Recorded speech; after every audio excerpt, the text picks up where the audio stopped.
text thread. It's an Instagram chat where we share little ideas.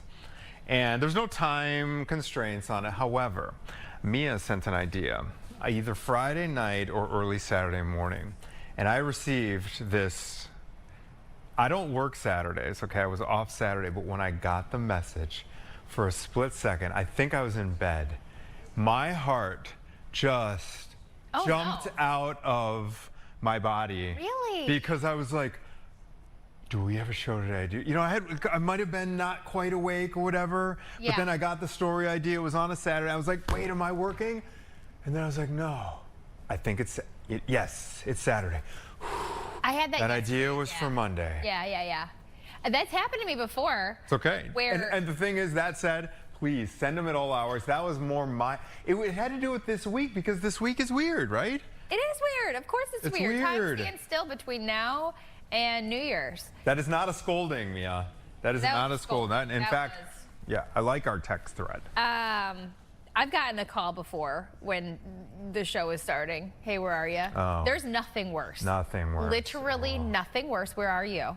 Oh, I was sleeping. My alarm didn't wake me up. It's happened to the best of us. Yeah. It really has. And, you know, it's funny. We have talked about these stress dreams in the past. Okay. You ever had that? This is a universal dream. I don't know if you've had it or if you remember. Exactly. Yeah. It's the day of the final. Yeah. But I think it's those experiences that lead the way to those kinds of those moments where you freak out. Right. I know. It's the worst. But just remember, we're human. We're humans on a speck in space. Oh yeah. Back to give you the less anxiety. And if you're home, you're probably like, I don't want to talk about work. So let's not talk about work. We're going to keep things light today. We hope that you are off. Yeah. And that you are confused, and it doesn't matter what day it is right now. And you're in your jammies. Yeah. You're curled up on the couch watching us, hanging out with us a little bit. And we're going to have a really fun show. We are. Kind of a holiday vibe show today. Exactly. Kind of a mix here. And speaking of outer space, I don't know, that's probably a weak transition, but astrology, okay? The signs. Yeah. The cosmos, the wheel. There's 12 of them, right? Yeah. What do they call it? It's like I don't know. Your signs. Your signs. Yeah. Yeah. We're going to go over all the astrological signs and what 2026 means for you with one of the professionals. I'm curious. I saw a video the other day and it was like ways that different signs say that they're wrong. Did you see this video? Ooh. It was pretty funny. Did it track for you? You're Aries, you said? Yeah, and I don't know much about the astronomical signs. So I don't either, except for my own. You know a lot about your own. Oh, I mean, yeah, exactly. Yeah, I do. I'm curious to hear about it, like what it means for us and each different person. I find it Hopefully we're all on the up and up this upcoming year. We're also talking about New Year's resolutions. Yeah. Okay? We're going to tell you about the kinds that never stick, how you can keep yourself on track. I'm going to give my own advice, too. I'm saving that. Yeah. And then we're going to talk about our own resolutions. Do you have one? I'll try to come up with one during the show. I'm doing dry January, by the way. Are you? Yeah, are you? No booze. Do you do it? No, I drink. I do it every year. Do you? Yeah, ever since it became a thing. Why? Okay, the reason I do it is just to prove to myself that I can. Okay. And the other thing is normally after the holidays, and I'm getting to that point with all the junk food, all the sweets, all the random meals. Yeah, it just kind of, it's like January is, like if the year itself were a day, January would be like the morning when you wake up. I get that. Does that make sense, that little metaphor? Start, yeah. So January is like the morning, and that's when everything just needs to recalibrate. I find it helpful. I went through 3 pregnancies, so that's a lot of dry months. That's a lot of dry months. You know?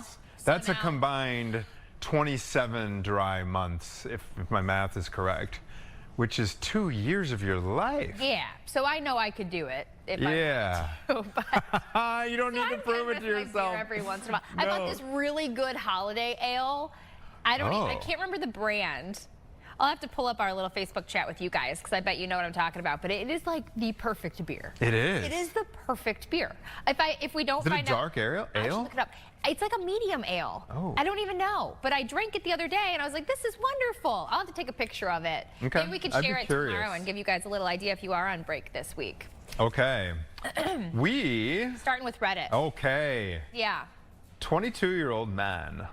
22-year-old man. 22. He's living with his folks. Funny story. Yeah, I feel pretty strongly. Why don't you run us through this one? Okay. Okay, so this 22-year-old guy says he buys his own snacks. He lives with his family, his parents at home. But he says with these snacks that he purchases, his family eats them all. So he had to take a couple steps to try to preserve his snacks. And he stopped leaving them in the kitchen and he left them in his room. Well, the snacks were still being eaten by his family. So this 22-year-old proceeded to buy a small lock box to lock his snacks up. A safe. What? It's like a safe. So his family says he's being selfish, and he says he doesn't mind sharing, but he doesn't like that his stuff is being taken without permission. So people are debating whether this is unreasonable of his family or if he is, in fact, being selfish with his snacks. So what is your hot take, Anthony Ponce?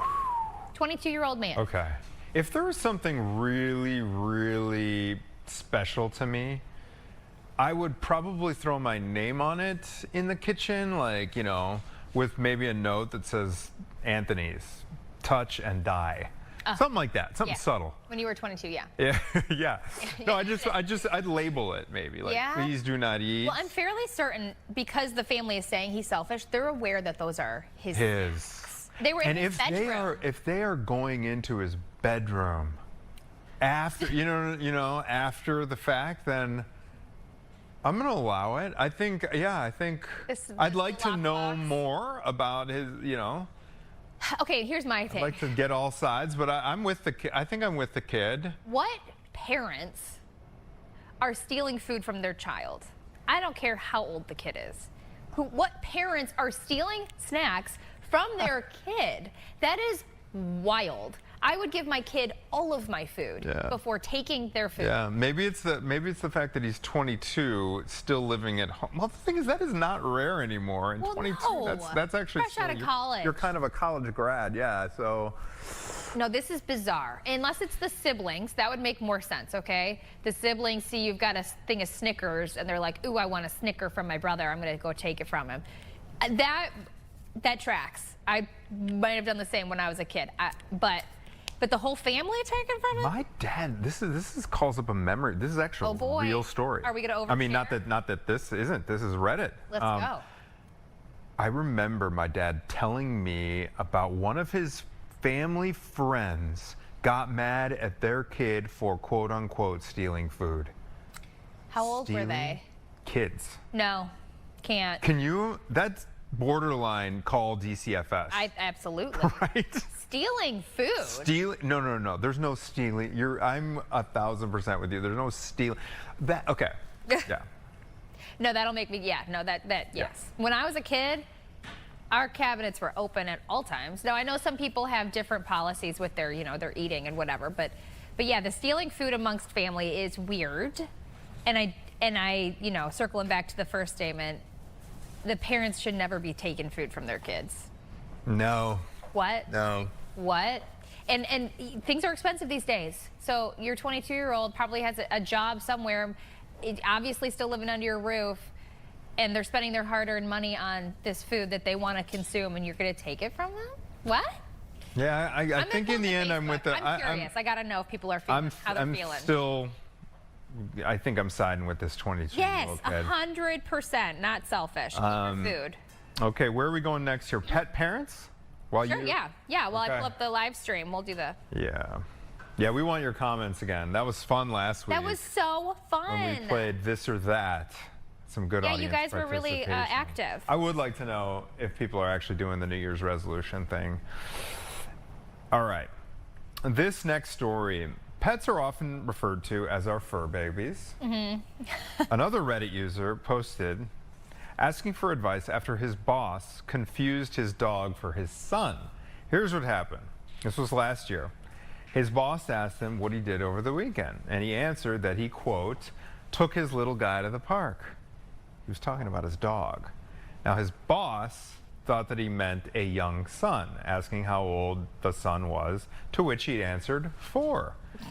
All right, so the miscommunication's still in effect. So the boss started going into how fun that age is, talking about kids' energies, 4-year-olds, but it took him a couple of weeks to realize that his boss thought he actually had a kid.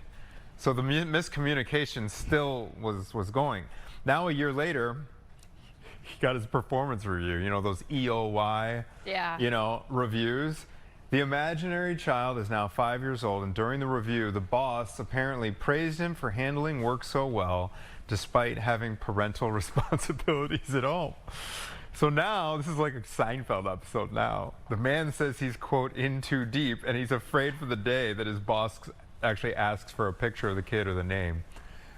This is something George Costanza would get into, you know, on Seinfeld, where like it's almost like when you don't learn someone's name soon enough off the bat, and then all of a sudden you're hallway friends, and then it's too late to go back and ask.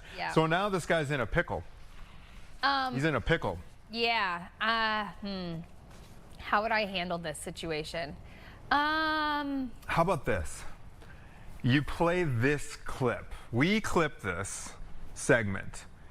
Then the guy clips us talking about it and says, boss, I gotta come clean. And this actually made the news. I just want you to watch Caitlin and Anthony right now. They will run you through the whole scenario.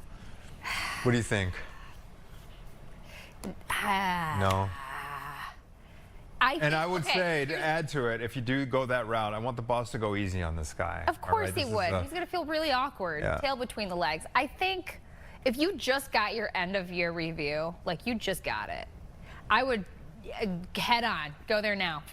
Pretend like you just realized that he meant you have a kid. I think. Yes, that's right.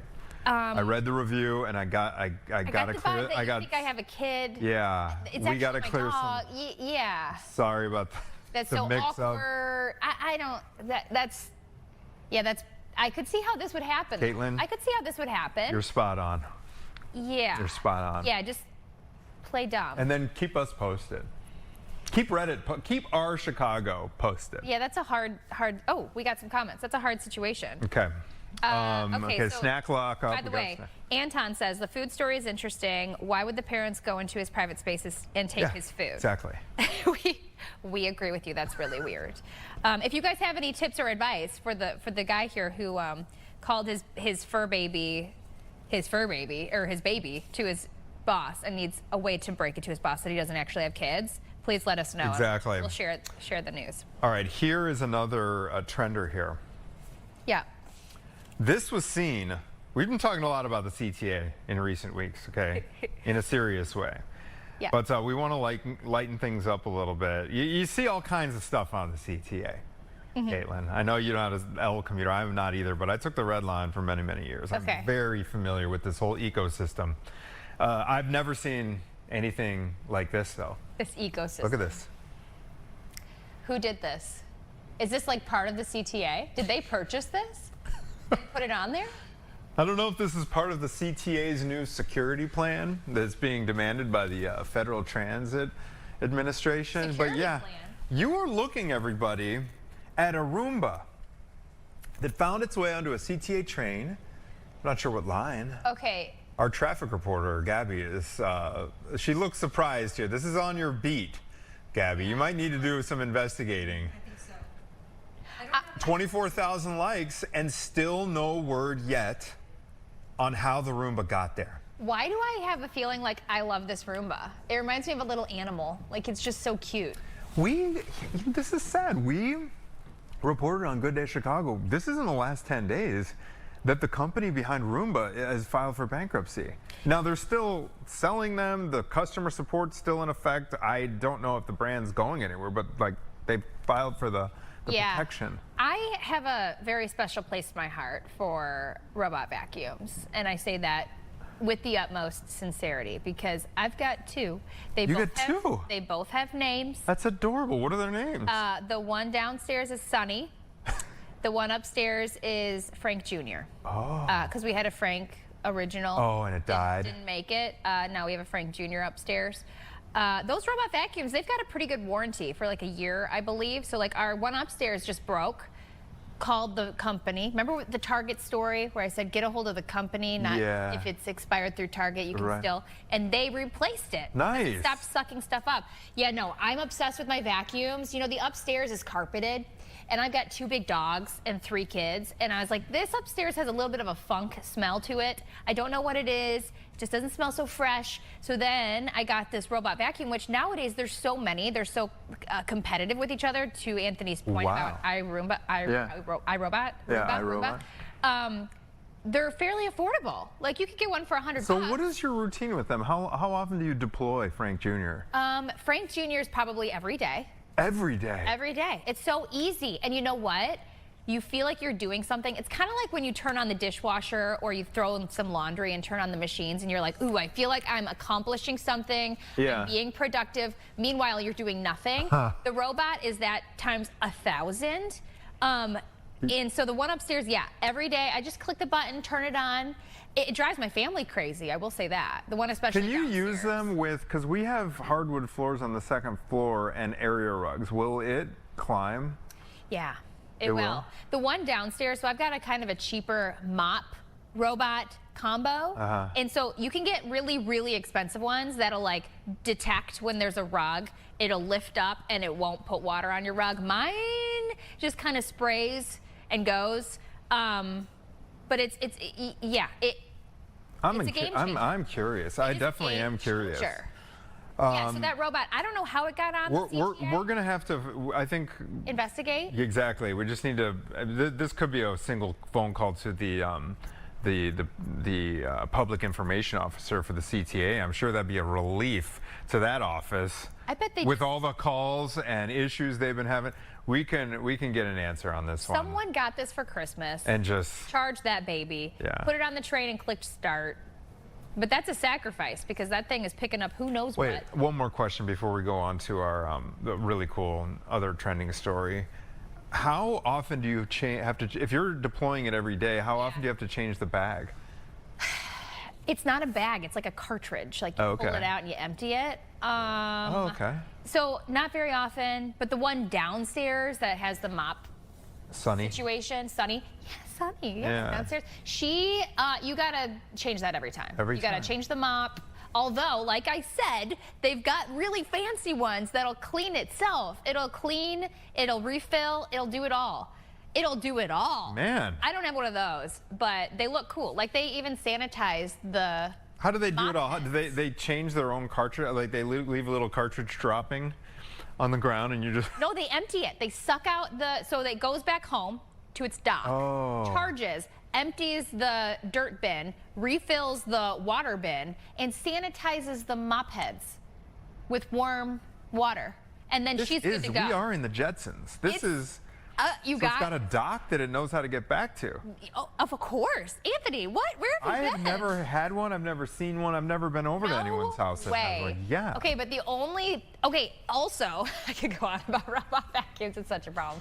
Also, some of them, the fancy ones that I was just describing, they've got cameras in the front of them, so you can get on your app on your phone and watch as it goes around the house, like dodging the animals. It will go around, like if your animal like has an accident on the floor, it's not going to spread it all over the place. They're so cool. This is too much. It's the best. They could be like your security dog. They could. So you could actually log onto your phone right now and see like the progress. I don't have a fan. Yeah, I could see the progress on mine. Yeah, where you can see like the lines. I'm telling you, it is so satisfying. I don't know what all these appliances are now, because when we bought it, we had to replace our washing machine, our washer dryer. They were like Wi-Fi, and I have never even opened the instruction manual to get to the point where like, why would I need Wi-Fi? I guess I could start it. You've got cats, okay? You need a robot vacuum that at least vacuums. No, I do spend a lot of time vacuuming, so this would. I am intrigued. You could set your phone right now and your house be getting vacuumed. We had one more great story. Maybe we'll save that since we rambled. We ran out of time. We're gonna take a quick break. Okay. Caitlin, that was educational and then come back. And for all you folks that are into astrology, we are going to tell you what is in store for your sign in 2026 with one of the experts when we come back.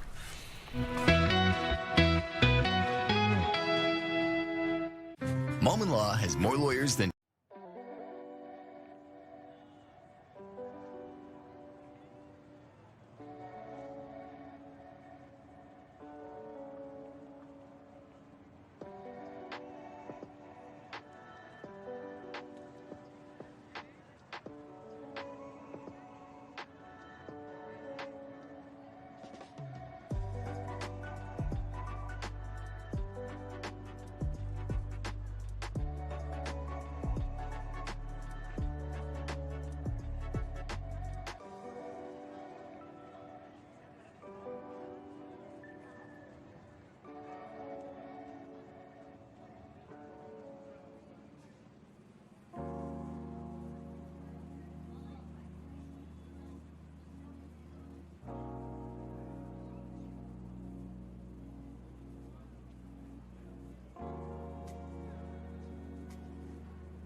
Are you into astronomy signs? Well, especially heading into the new year, it's time to get our message for the year, Anthony. Sure.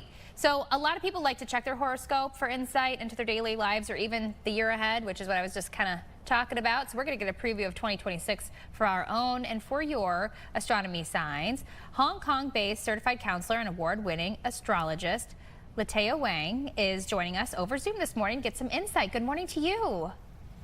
Hi, hello, good morning, and thank you very much for having me today. Where are you joining us from, Latao? Hong Kong, yeah. You're joining us all the way from Hong Kong.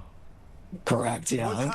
What time is it We there? talked about this, yeah, we talked about this last year, actually, when I was on the show. Oh, yeah. What time is it there? Well, midnight, pretty much, yeah. It's midnight in Hong Kong. Oh, thank you for staying up for us. Yeah, you stayed up late for us. We really appreciate it. Latao, Oh, absolutely. It's awesome to be here. we are so pleased to have you.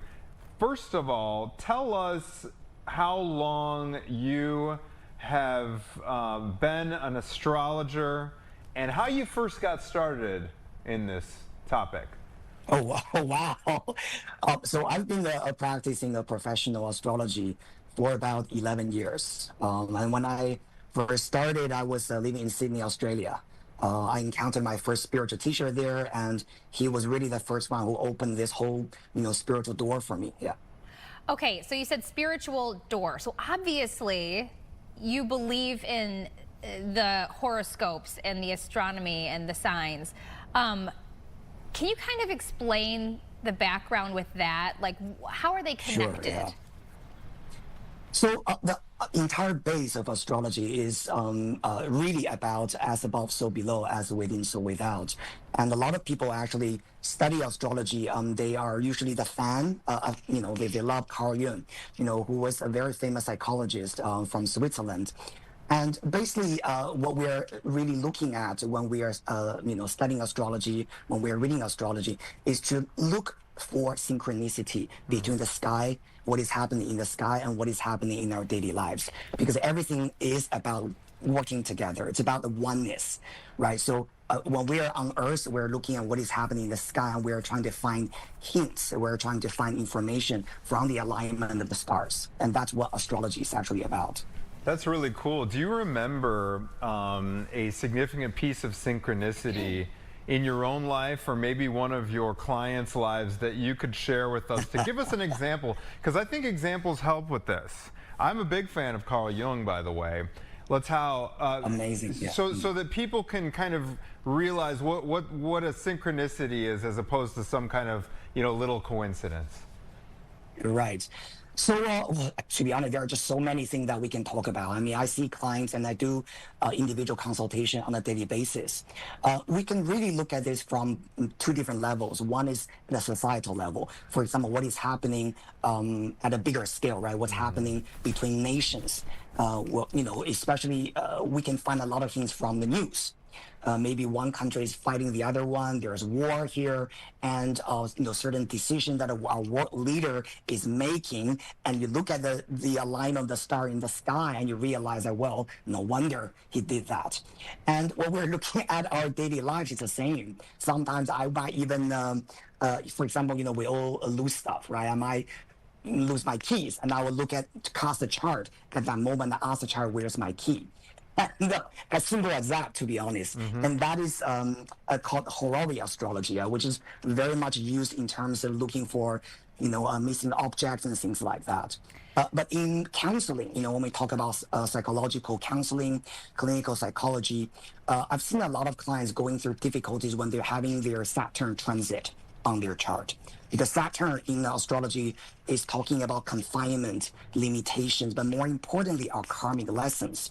So, for example, when a client is having Saturn coming to contact with their sun, moon, specifically these two very important planets, usually we're seeing some kind of major transformation happening in their lives. Okay, so talking about the horoscope, it's based on your birthday, right? So how does our birthday connect us to other people that are born at that same time of year?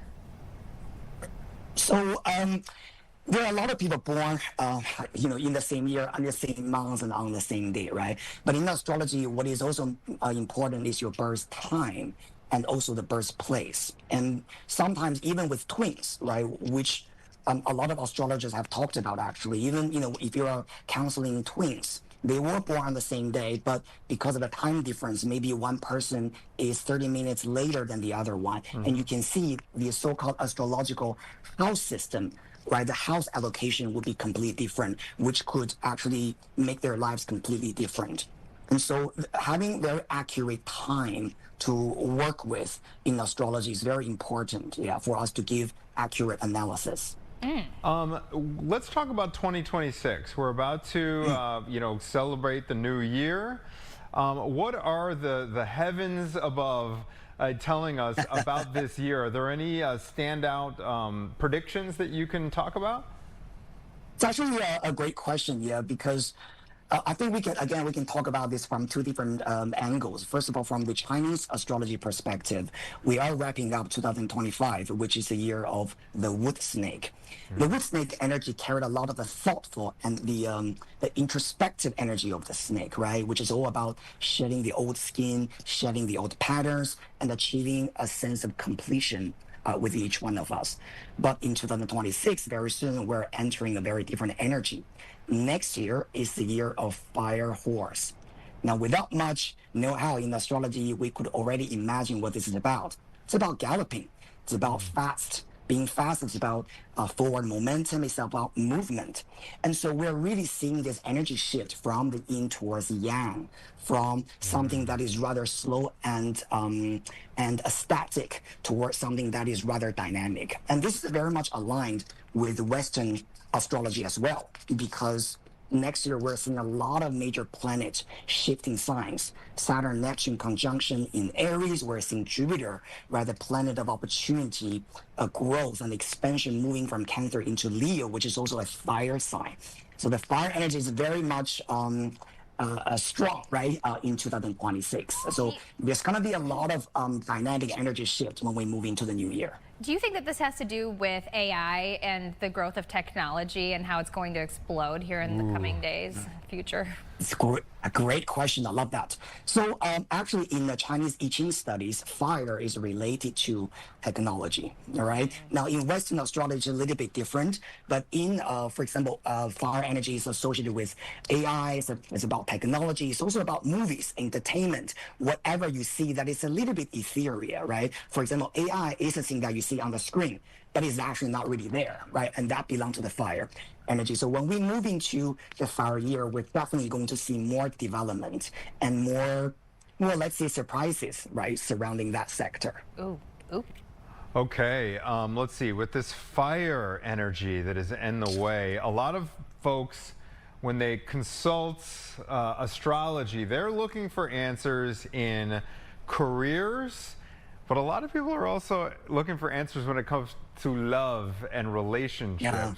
Okay, so what is, you know, I know we can't do everyone's horoscope in a 10-minute segment here, Latao, but what could you say to folks who are curious about where their career is going and where their love lives are going? So regarding love life, right, as a very general direction, I would say for Aries and also for Sagittarius and also for Leo, those three fire signs, they're going to receive a lot of good energy from Jupiter, right? The planet of expansion that we just talked about. For example, for Aries, Jupiter is going to transit their 5th house on their horoscope, and the 5th house rules romance, rules entertainment, right? Rules our self-expression. So it's a great time to get out there to date if you're single. And for commitment, she is married. Sorry? Caitlin here is an Aries. Yeah. Although she's happily married. But not, but wow. not single. Yeah. Awesome. Okay, so for Aries, right, I'm sure you're curious about that. It's going to be quite an interesting year because not only do you have Jupiter transiting your 5th house, which is the house of related love and romance, but also Saturn Neptune conjunction is also in your 1st house. So what does that mean? It means that a lot of the opportunities will come to you, but also those opportunities are encouraging you to review your own identity. So for example, through the so-called, dating or love sector, right, the things that you do with your partner, how do you want to reshape yourself? And how do you want to reinvent yourself? That's really the theme for a lot of Aries. Ooh, I like that. I like it. Well, okay, selfishly, I have to ask, any thoughts on us Scorpios in 2026? All right, let's see. Scorpio. So we are having the Taurus and we're having Leo in the 10th house. Wow, amazing. Okay, so for Scorpios, Jupiter is transiting your 10th house, which is actually the house of your public reputation in your career. All right, so for Scorpios, right, it's going to be an amazing year for you to really expand yourself in your professional life. This is not about sitting back as an audience, right, and remain the same, be like, okay, I'm okay with my stability, but it's more about, okay, I want to take the center stage now. Now, I want to show the world what I have and how I want to shine. The 10th house transit is very, very important. Specifically, I think if you're a Scorpio, the 10th house cusp would be in Leo anyway. So for example, be on TV, be on media, because Leo rules these things, right? Entertainment, TV, the movie, film, all these kind of things. So I think you're going to see a lot of interesting opportunities coming to you specifically. I'll give you a timing, roughly around summertime and autumn time. Summertime. For you? Latao, we're going to check back in with you. We checked back in last year, and we hope you enjoy. We hope you join us once again at midnight Hong Kong time. Thank you so much, sir. Super interesting. Absolutely. Thank you for having me. All right, our pleasure. Okay. Okay, Caitlin, so the takeaway is your future look for big things for me in summer. He's going to be showing pictures even later this show with his shirt off. So you're really going to be expanding your creative, abilities and in your career. Evidently. Okay. And then, you're going to be taking inventory of who you are. Yeah. And you're going to kind of be re-examining. Yeah, exactly. Okay. All right. We'll have to see. Yeah. Okay, so you guys, it's the year of the fire horse, right? Fire horse, yeah. And the snake is done and away with in 2025. We've shed the snake skin, has shed his skin. So last year it was very slow, and this year we're speeding things up. Okay, we'll see if that tracks. Yeah. Okay, we're going to take a quick break, but when we come back, we are going to be sharing our New Year's resolutions and talking about some of the common strategies that lead to success. Yeah. And on the flip side, got to keep it even, why New Year's resolutions fail as well. That's coming up right after the break. Are you ready to ring in?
As we close out 2025, there's plenty to look forward to in the new year, from global sporting events to one very big birthday celebration.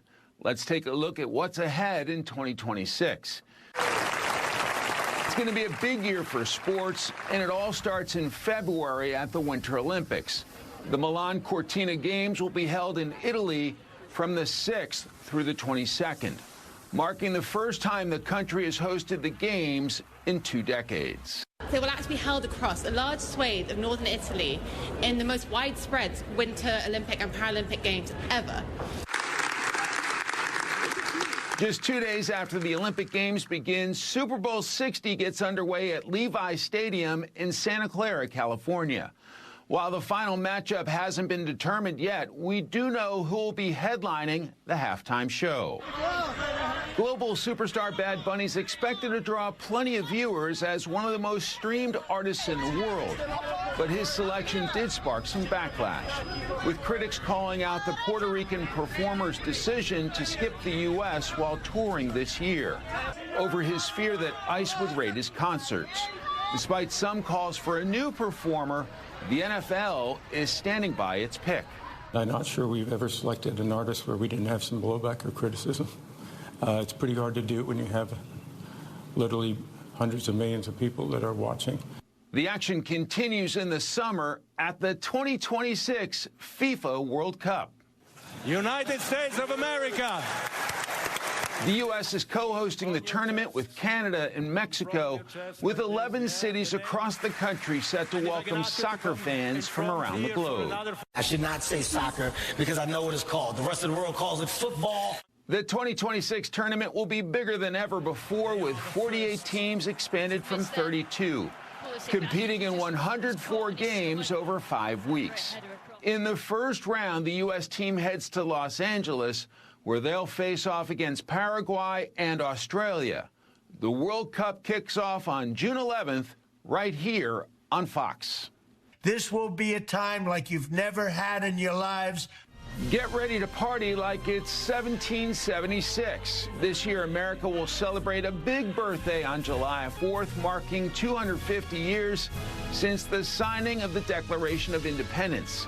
There will be celebrations across the country throughout the year, like historical reenactments, including the Boston Tea Party and Paul Revere's Ride, major museum exhibits, and various educational programs. We will renew the patriotism, pride, and pioneering spirit of America and lay the groundwork for the next 250 years of independence and freedom. Celebrations will culminate in a massive Independence Day celebration in our nation's capital. And in the fall, Americans will head to the polls for the midterm elections. Democrats will be looking to extend gains they made this November. Key wins in states like New Jersey and Virginia have ramped up the pressure for the GOP, who hope to retain their razor-thin majority. With the economy remaining a top issue for Americans, Democrats are zeroing in on what they are calling an affordability crisis. Costs are not down, they're going up. Meanwhile, President Trump and Republicans are putting the focus on policies they say are helping to bolster the economy, including the rollback of fuel efficiency standards, cuts to prescription drug prices, and baby bonds. We've stopped inflation in its tracks, and there is still more to do. There's always more to do. These are just some of the top stories we are looking ahead to in the new year, and we'll be here to cover it all. In Washington, Mike Emanuel, Fox News. Unbelievable how much happens in a single calendar year. And it almost feels, some of those, looking ahead and looking back at early 2025, sometimes it feels like it was like 5 years ago. So much happens, and the news cycle is so fast. And also, time is going by very fast at the same time. So it does feel like it's been a long year. But then again, before this show started, I said we're gonna blink and it's gonna be 20. I know. It's unreal. That cliche that the days are long but the years are short is so true. It's Don't you think? Spooky. It's spooky. All right, so we're talking about our Your resolutions. Caitlin, would you like to share? Can we dive into yours, please? Do we have the deflecting. photos? I've been waiting for this. Well, why don't we go? I sent Brad a series of 3 pictures.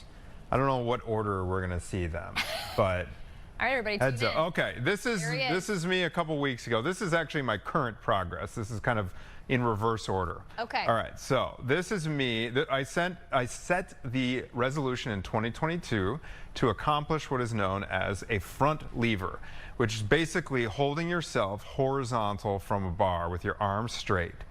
And the reason that I set it, the goal is because it's basically a full body workout. You have to engage your core. It requires a lot of back strength and actual upper arm strength too to keep your arms straight. Okay. Now, Brad, do we have the ultimate goal picture? I sent you a third one where someone's actually doing what it looks like. Are your arms supposed to be at a 90? No. They're supposed to be not 90 degrees. My arms look pretty straight. Okay, so this is the ultimate goal. Oh. So his legs are pointed. And that's not me. His legs are pointed, his arms are straight. What's that? That's Mike Kaplan. That's Mike Kaplan right there. Yeah. All right, so that's my goal. Now, I want to show you where I was when I set the goal. This is 2022. Brad, do we have that one? All right. So when I first started, there's me in the basement. You can see we've moved the fridge. And that took a lot of strength. You can see my arms are bent and my legs are tucked. And that actually, I could probably only hold that for 10 seconds or so. Okay. Now, some guys, I think younger guys, are able to get this front lever from start to finish in a matter of months, 9 months. This is 3.5 years of progress.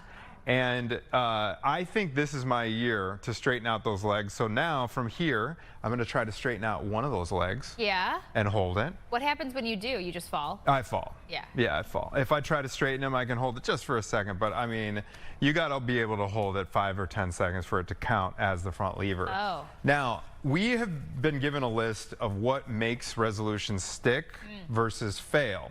And I think the reason this is stuck for me, because, here I am. Even though I haven't achieved it, You try to practice every day. Well, I was. That was the problem. I was practicing too often, and I think that slowed me down. I've made more progress by only doing my exercises two days a week. Okay. That's I think we've seen it. We've seen enough. Thank you, Brad. Sorry, everybody. And so. What made it stick? What made it stick? Okay, so I'm reading some of the bullet points about what makes resolutions stick. Be specific. Be specific. So instead of I just want to read more, it says read 15 pages a day. This is a very specific goal. So it's not just like, oh, I want to work out more. It's literally a very specific thing and I think that specificity has, and then also plan for setbacks too. So this is a strategy to make your resolution stick.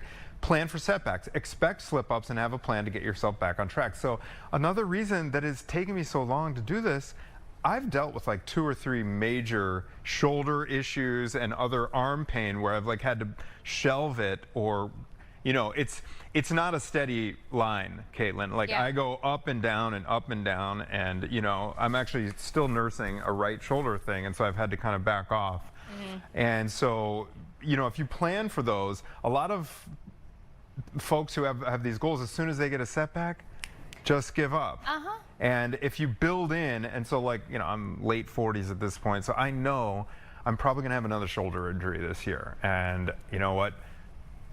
Don't give into the temptation to fight through that. Just rest. Like I've been getting way better at like knowing my limits and resting when I need to rest, and letting the shoulder, for example, just heal before I start pushing it again. I think too, to your point, you get setbacks, yes.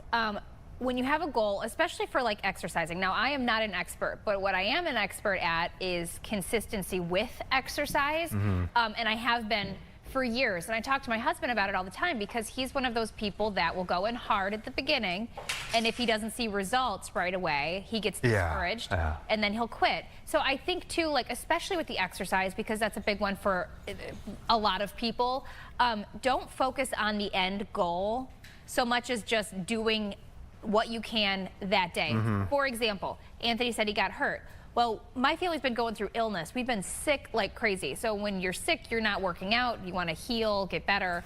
But when I feel better, I go back to the gym. And I'm not going to be where I was before, but that's not the point. I think it's just the action of doing it. So even if it's 20 minutes, you're just doing it. And you just, eventually, I believe in this too, and I think we talked to actually, I forget which expert it was, about your brain and the connections in your brain, and how you're kind of digging these grooves in your brain, your thought patterns.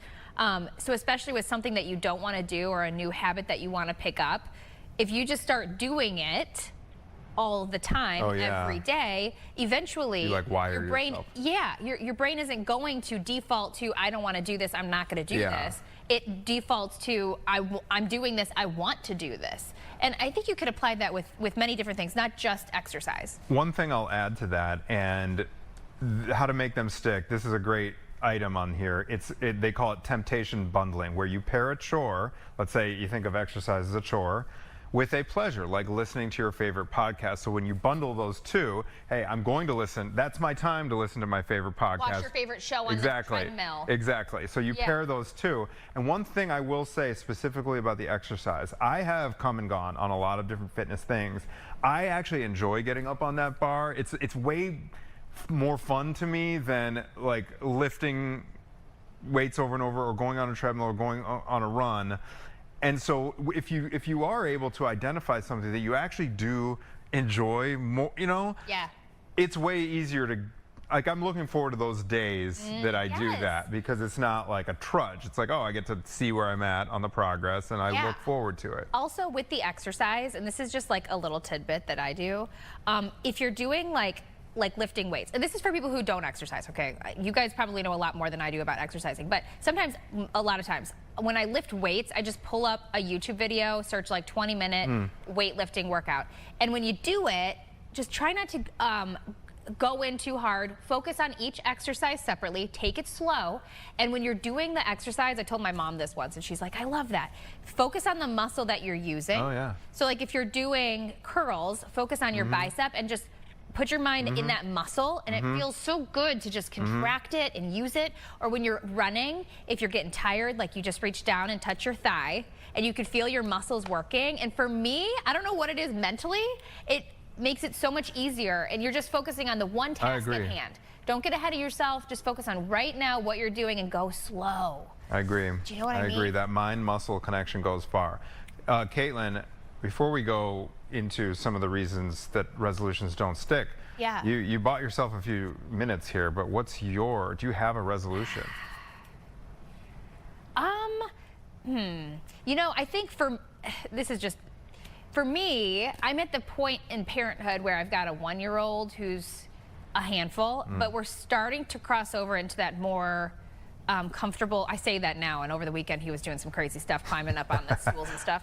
I look forward to being able to be more present, because I think when you got little kids, it's survival. Yeah.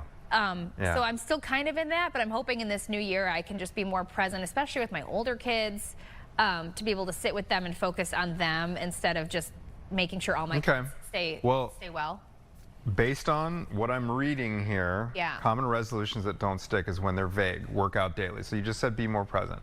Instead of saying work out daily, it's saying, hey, or read more. It's like 15 minutes. So maybe you can zero in and make a specific, hey, when are you going to? Sure. I need to work on that too. My kid is 4, but it is when you're in this phase and you're really busy and you got chores. And you've got phones these days. Exactly, just to get down on that floor with the Legos and zone in. Yeah, it's hard. Is hard, and I should probably figure out a way to quantify that or make that more specific. Yeah, a certain amount of time during the day, perhaps. Yeah, exactly. Yeah. Or like I'm gonna put my phone down from 6 to 7, and that's our floor time. That's Lego time. So something like that. We want to hear from you as well. Do you have any goals? Do you have any resolutions? What are you planning to do? The other thing I want to mention, and we're getting the wrap right now, is that all or nothing thinking. One mistake makes you feel like you're a failure, and then you derail the whole thing. That's why I kind of like the dry January thing, Caitlin, because it's not, I'm not going to drink in 2026. It's literally on January 31st or whatever. I usually break it on January 3rd, like that. It's a matter of weeks. It feels more just doable and realistic, I guess. Small bites. Small bites. Okay, we got a fun game coming up after this break, and I would actually love some Facebook participation. This is going to be, I've got it up. We're ready for you. This is the real or fake headline game. Use your imagination. It's going to be fun. Stick with us. We'll be right back.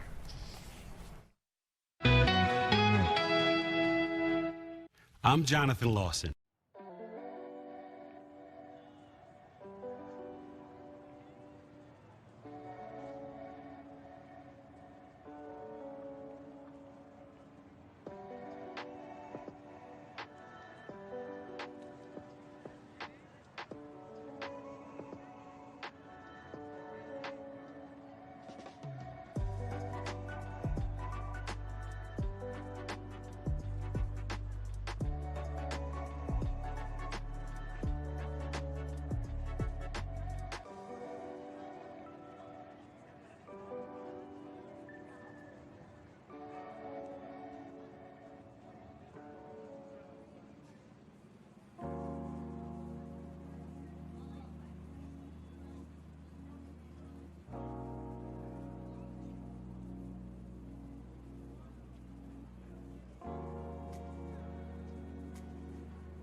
10:54. Okay, so this segment is going to be really funny because we are going to go through different headlines and we're going to say real or fake. Yep.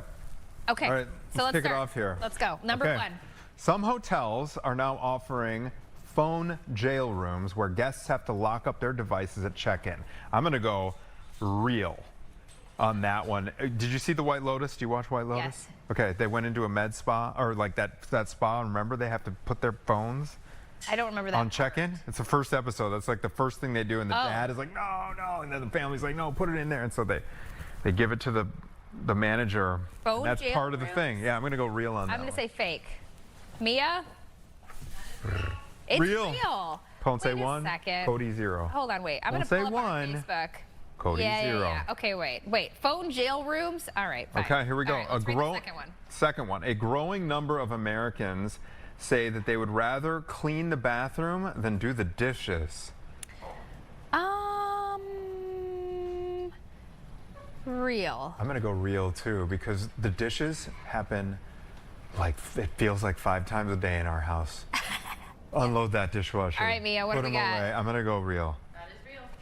Okay. And by the way, I'm going to keep an eye on these comments, and maybe at the end we'll run through, because we've got a Ponce 2, Cody 1. Okay. Wait, that was real? That was real. We both got that one right. Okay. I'll read this one. Ready? Okay. A major retailer is selling pre-worn items that have been returned for customers who don't want to break them in. Who don't want to break them in? Who don't want to break them in. Pre-worn. No, false. Not real.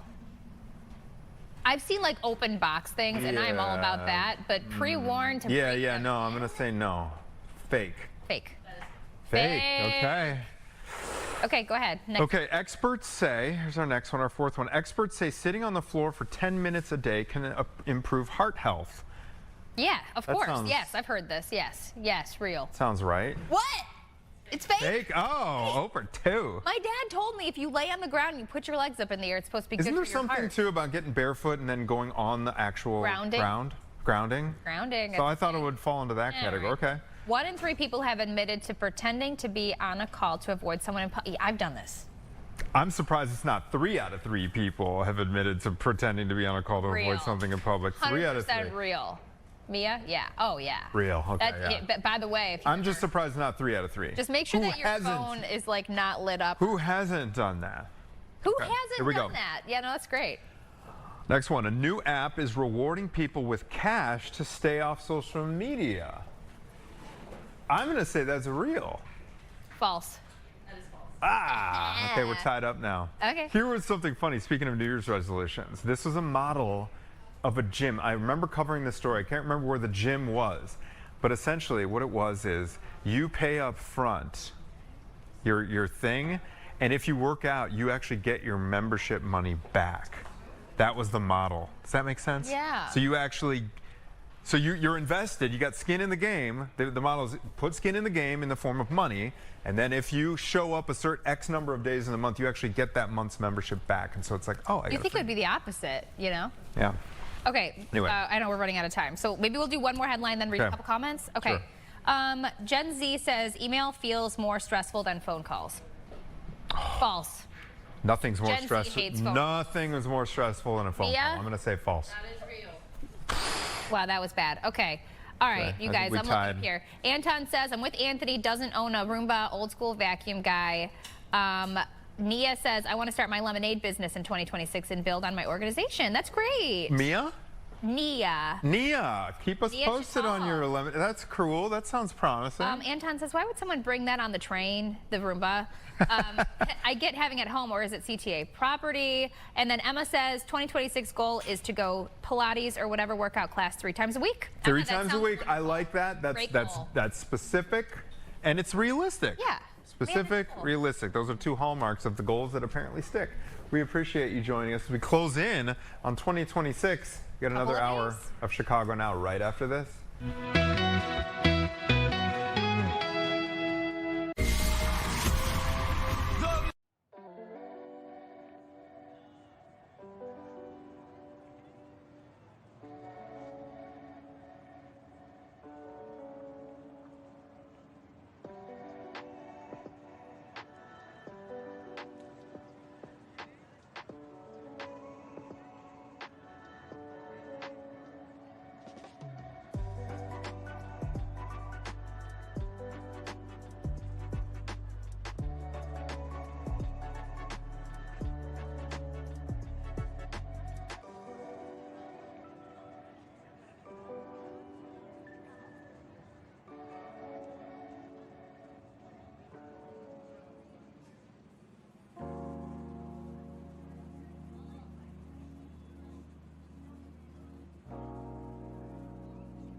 11 o'clock hour of Chicago Now. Well, I should say welcome back. I said welcome to the 11 o'clock hour. Anthony and Caitlin had some very interesting stuff, some stuff about astrology. They were having people making sure that they were commenting on Facebook. So if you're joining us on Facebook, hello, or on YouTube, make sure you follow up on some comments. We'll try to check them so that we can also kind of interact. Sorry, I was just eating some goobers. I went to Avatar on Friday, and I've had that open box in my purse for the last like 4 days. Grabbed a few. So more than a few. Okay. Yeah, about half the box. But you know what? I had to do it. I needed a little bit of fuel. Really good. It was good. It was quiet. I was on my in-laws, and then this weekend we were just kind of hanging out with friends and relaxing. Yesterday we did not leave the house once because of the rain that we saw. Although I should have went outside just to feel that like 60-degree temperature, but I didn't. I know that you just got back from a little trip, didn't you? Yeah, I was in Tennessee, and the weather was absolutely beautiful. It was so perfect that it was scary. I was like, I need to be living here. Like, what am I doing with my life? So yeah, I think retirement, you might catch me. So what do you mean by perfect? Was it like, but what do you mean by perfect? It was like perfect for winter time? Okay. Like 60s, yeah. And apparently it doesn't go like super low there. Like maybe 35-ish is like the average temperature, just talking to people that live there. But yeah, it was absolutely beautiful. The mountains, absolutely beautiful. The people, absolutely nice and beautiful. And yeah, I think it's something I could get used to. You didn't see any bears, did you? We did. Did?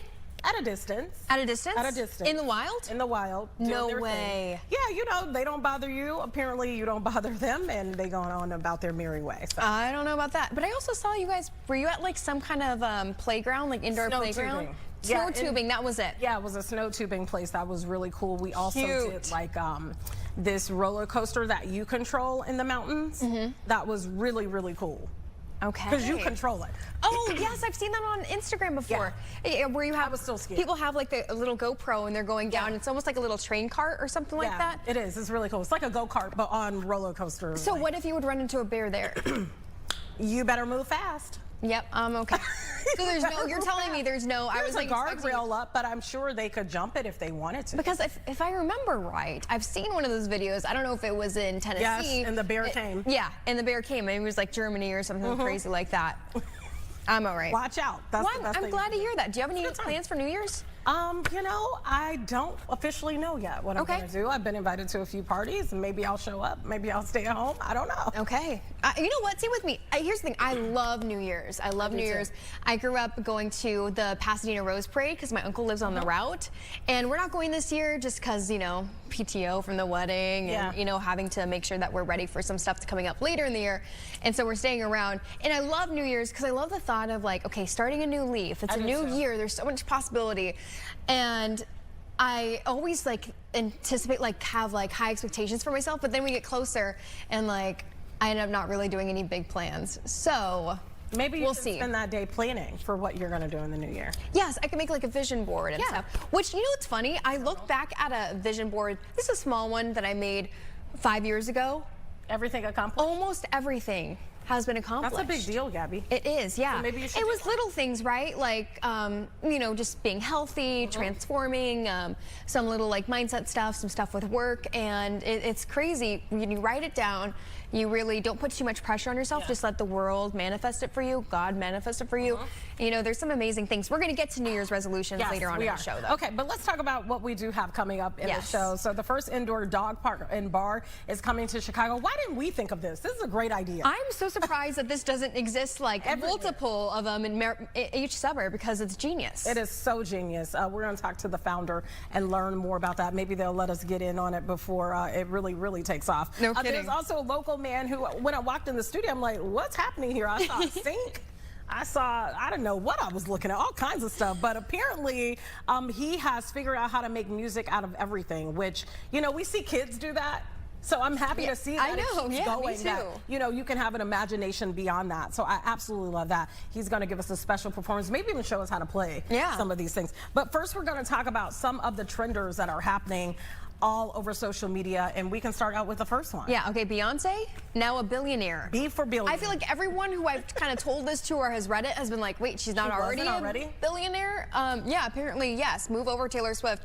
She has $1 billion too. It's thanks to her Cowboy Carter country album, a Christmas NFL halftime performance, and her concert tour 2025. Plus, I don't think it's definitely limited to that because we know, just like some of the Kardashians, like they know how to do business. They know that they need to invest in different places. Yeah, like she had that hair brand to launch. Talk about a good 20. Oh yeah, what is it called again? I think it's called Sacred or Sacred. I had to think about it for a minute. Yeah. I'm looking at how it's spelled, and it does look like it's a C. It starts with C, right? It's sacred. Okay, Sacred. Beehive, don't come after me. Yeah, it's sacred, and apparently that's proven to actually be sacred because that has definitely paid off in a huge way. A lot of people I know are using it for especially natural with the hair growth serum, I think. Yeah, and then there's a rice water combination. That's supposed to help with hair growth. So that has really taken off. Expensive, but apparently it works. Yeah, there has been some discounts though throughout the holidays, so I'm sure if people are interested, you can get in on that. But yeah, her husband, which is interesting to me. See, I feel like if your husband's already a billionaire, you are too. Yeah. So I know they're saying she is officially on paper, but technically Jay-Z already was. So is she. Yeah, I didn't even know that. I mean, I figured Jay-Z obviously does very well with all the stuff that he's done. But it also says other billionaire musicians include, you can guess it, Bruce Springsteen, Rihanna. Yeah. Of course, Taylor Swift that we mentioned already. And you know what? I'm not surprised by the Rihanna one because of the Fenty Beauty has taken off. And you've seen that go into hair and skin. And there's big money in this beauty industry. Especially if you do it right. Yeah. You know who I am, like, I love her beauty line, and it's not getting as much love as it should at Ulta. Serena Williams. True. Has a beauty line. Her under-eye concealer is unbelievable. They just, I think, I don't know if they're discontinuing it, but the last time I went to re-up it, it was like literally $10. Okay, so here's something for you, and I'm not even lying. Last night, so because we're in this industry and we do our own makeup, I'm always looking for new things, like things that will last longer on the face. You see I got some shine right here, so I'm gonna go look for something for this shine later too. Long story short, I appreciate that, but sometimes, with different foundations. Yeah, but I get it, yeah. All that stuff. So I delved last night onto Ulta, and I was just curious because I kept seeing Ulta's having this big sale, they're having this big sale. And I found her foundation and concealer marked down to $2 and I think 90 cents. What?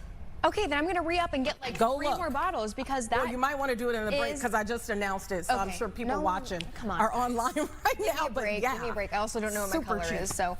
And no, it's an unbelievable concealer. And I remember going in and someone saying like, oh, go to Serena. And I'm like, wait, I love Serena Williams, but that's kind of random that she has a makeup brand. Yeah. And the color is like supposed to mimic a tennis ball. It's cute. It's really cute. It's that like neon green. What is the name of it? It's called Wyn. W-Y-N. Yes. And it's supposed to last, because obviously she's on the court. And so give it a try. Makeup. Yeah, so I mean, I had no choice. $2.90. Yeah, of course. Why not try it? I bought everything they had, hopefully. Okay, we got to talk about this. I saw this on social media and I was like, really? So there's a new Diddy documentary that is dropping, but this is from his son's perspective, which I find to be very interesting. Justin and also his son, Christian Combs, are featured in this little trailer that we saw on social media. Here it is right now. And within the trailer, they're talking about, some of the things, headlines that have been out there about their father. It blinks on the screen. They're partnering with the Zeus Network. So that is where this documentary is going to drop. I've never watched the Zeus Network. I do know they are behind like Baddies Club, like some of the more, how can I say it? I don't want to bash them, but yeah, eccentric, feisty kind of productions that are out there. So it will be really interesting to see the reaction to this. And I don't know, like honestly, I've never watched the Zeus Network, so is it an app? Like how will you be able to see this? Yeah, that's a good question. I think it's through an app. I will say that they did a really nice job with just this this teaser alone because it had kind of like you could hear the audio of a bunch of compilation of news stories and news reporters and stuff like that, and they're all like, they're just sitting there kind of digesting it all, watching it in real time. And I think it's interesting too because the documentary that dropped on Netflix about Diddy, that 50 Cent was behind, you saw the sons, and as a person watching it, I'm like, well, what do they think about all of this? When Okay, so that wasn't addressed. No, it was never addressed. They followed him, you know, during the whole time when he kind of knew he was going to be going to jail. And I wanted to know the whole time you saw them right next to him when he's blasting off and on the phone, you know, having some really tough conversations, and the son is just scrolling, you know, and I was the whole time, Justin Combs was, and the whole time I'm thinking, what do they think about this? What have they seen in all of this? So I don't know if we will get the full picture of everything they've experienced. Yeah, if it's a tell-all. Yeah, but you know they have had to see probably some wild stuff 100%, during all of this. 100%, Tia. And in the documentary, they were accused, I believe one of the sons, if not, yeah, for sure one of the sons, I can say, was accused of participating in some of the things that were happening. And even, I mean, he's a young man. Yeah. He's a young man. Did it say, I'm sorry, summer 2026? Did it say on there? 2026. Or just 2026? I don't remember if it had an actual exclusive date. Do you, Mia? Off the top of your head? I want to say it may have said at the end of that 2026, that maybe video. February 2026, sometime in 2026 you'll be able to check it out. Yeah, who knows if it's streaming on YouTube or what. They don't have a date. They don't have a date yet. Okay. Well, speaking of another celebrity who's maybe a little bit on the outs, Britney Spears took shots at her family on social media after they posted pictures of a family gathering without her.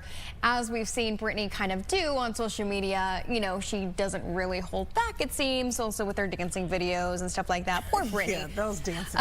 She wrote a pretty sarcastic message saying, "Merry late Christmas to my beautiful family who never disrespected me, harmed me, ever done anything completely unacceptable or caused unbelievable trauma, the kind you can't fix.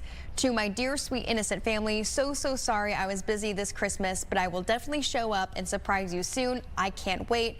Hello, beautiful Ivy. I just want to hold you. My love. Godspeed, friends." And I think Ivy is her niece. I think so. If I'm not I think it's a mistaken, little in all of baby, this. right?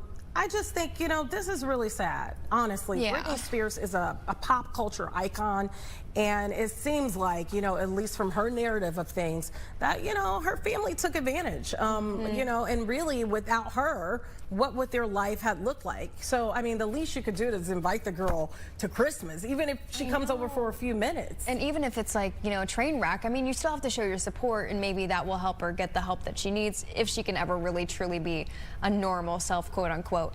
I kind of, you know, put her under the same category, but Selena, but you know, Selena passed away unfortunately, but this how much potential these two stars could have had, you know, especially Selena with, you know, her rise to fame, if she would have, you know, been able to last a bit longer, where she would be now. Yeah. And then if this weren't to have happened to Britney, where she would be now. I think it's the danger too. It shows the danger of, and this is why when people have, and we've had this conversation about my daughter, people say, well, you know, your kid, you know, you should put your daughter in modeling, and there's a lot of trepidation with that on my part, because yes, I can see where people see my daughter as a beautiful young little girl, right? But sometimes you're putting your kids out there too early. And in Britney Spears' case, when you think back about it, some of the clothing she was wearing, she was a kid. I know. You but know, I also think that's role in life. She didn't really get to be a kid. Can I say two things? One, I think it was a different time, right? Yeah. And so not a lot of people had saw the results of child stardom. Also, you and earlier different parents, and maybe these parents would have been. You know, I think you guys are, you know, the show business somewhat, you know, being in news for so many years, and early, you know, is a smart guy. So you guys, I think, have the right people behind you for that not to happen. Yeah, I agree with that. So let's see her on all the magazines. I agree with that. I just feel sorry for Britney. I really miss. Me too. You know, as a fan, you know, sometimes you have to separate being a fan from, you know, just being a real person. So I'm not saying I want to see Britney back singing if that's not good for her mental health. But I'm just sorry that this has happened to her, and that she had this, you know, nervous breakdown, all the culmination of things, because she is so talented. And so it's sad to see, and hopefully her and her family, maybe in 2026, that can be a resolution they come to. I know, no kidding. To come together. You know, switching gears a little bit, but still with the music industry and just things changing. MTV, their music channel's ending in 2026. I can't believe that. Yeah, it's ending in 2026. Makes sense, you know, like someone like me, Gen Z, people younger are not really seeking out music channels anymore. True. It's all on YouTube at the end of the day. Yeah, and you can have it just instantly. Streaming, yeah, you're absolutely right. Exactly. But that's the end of the era. That's the end of like part of so many people's childhood. Yes. Growing up. Obviously, in case you at home don't know, they're going to stick with the regular programming that MTV MTV has. But then that made me reflect on some of the old MTV shows. What's like one that comes to mind? Parental Control, Cribs, Silent Library, MTV Cribs. Pimp My Ride, wasn't that on Pimp there? My Ride. I love Pimp My Ride. Sweet 16. Yeah, Sweet it was 16 just, was good. it was just all too much. The heyday. The heyday, and I should not have been watching that honestly at the age when it was out, but it was good. Favorite one. It was so good. There's a couple more that were like dating and stuff like that. Yeah, some other ones, yeah. What was the one that was like they all lived in the house? They all lived in the house. I can't think of it right now. Do you guys remember? Yeah, Real World. That was one of my favorites. That was really like your first dose of reality TV. Teen Mom? Was Teen Mom on MTV? I don't remember. I don't remember. Yep, Yeah, Teen okay. Mom. I watched that too. It made me decide not to be one for sure. Oh yeah, for sure. For sure. I think it actually helped a lot of parents out, to be honest with you. Yeah, for sure. Okay. Well, coming up, we're going to be talking about this dog park where you can also get a drink too. You can sit back, relax, let your dog have a good time. We're going to be talking to the founder behind this, Devon Marie Brown, right after this break. Stay with us.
All right, welcome back to Chicago Now. Honestly, I'm very excited about this, and I'm surprised there aren't more. Chicago's first indoor dog park and bar is coming to Avondale, and we're talking more about it with Devon Marie Brown, the founder of Zoomies, an even better name for a great concept. Devon, tell us about this. I mean, that's a broad question, I know, but when are you planning to open, and what is this all going to be about when you get inside? Yeah, so I would start with just what is Zoomies, and first and foremost, it's an indoor dog park, which is a safer, weatherproof place for your dog to go and play off leash and kind of get their yayas out year round. It's also a community space though for people. We will offer we'll have a cafe and a bar, as well as social events, so that people can, you know, come, have a coffee or a cocktail, hang out with their dog, meet up with their friends, and hopefully meet new people as well. You know, Devon, as soon as I heard this, my thought is, there's got to be more of these, right? Like, how is it just one coming to Chicago, considering all you gotta do is walk outside right now in front of our station. You're gonna see people walking their dogs in the cold. What made you come up with Zoomies? What was the idea behind it, and even the name? So the name and the idea were kind of like a package deal.